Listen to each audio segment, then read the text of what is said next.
Masturbação infantil existe? Sim, existe. Hoje, muitos profissionais da área da saúde, eles estão mudando esse nome para gratificação infantil, porque o nome masturbação acaba soando pesado, perverso para muitas pessoas, e isso faz com que elas não estejam nem abertas a entender de que isso faz parte do desenvolvimento infantil, tá? Vem comigo que eu vou te explicar. Vocês já ouviram falar que quando a criança nasce, ela se encontra na fase oral? Pois é, porque uma das formas da criança conhecer o mundo é através das sensações corpóreas que ela tem. E levar objetos à boca estimula essas sensações. Ela sente prazer, ela sente alívio de tensão, tá? Depois dessa fasezinha, ela vai entrar na fase anal, que é onde ela vai aprender a ter o controle dos esfíncteres. E, gente, nós adultos não sentimos um prazer quando a gente vai ao banheiro? Com a criança não é diferente, né?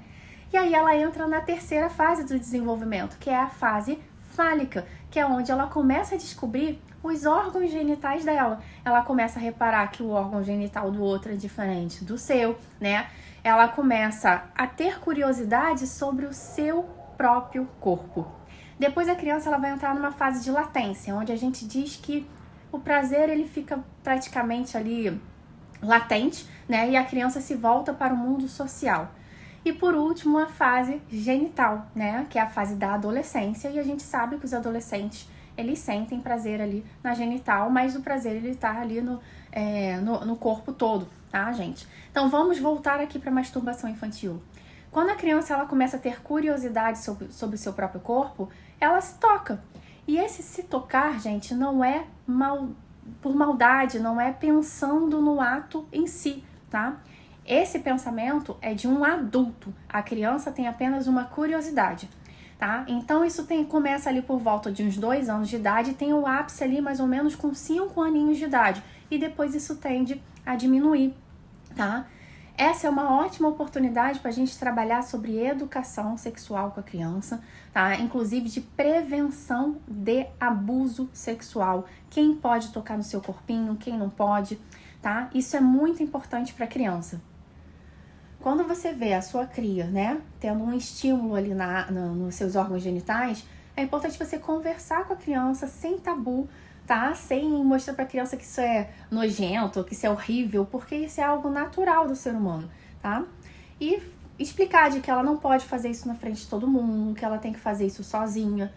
Se você perceber que a sua criança está fazendo isso com muita frequência, é importante observar se essa criança não está passando por um nível de ansiedade muito grande, por um nível de sofrimento muito grande, ou até mesmo por um abuso, tá?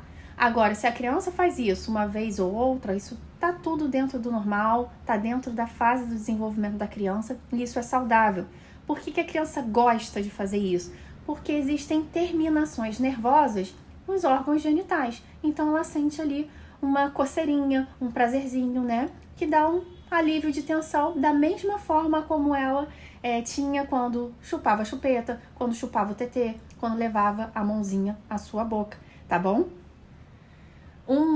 Exemplos de criança que podem estar se masturbando. A menina, normalmente, ela se roça no travesseiro, se roça no sofá, se roça, às vezes, na perna do adulto. Às vezes, ela fica ali mesmo coçando, tá?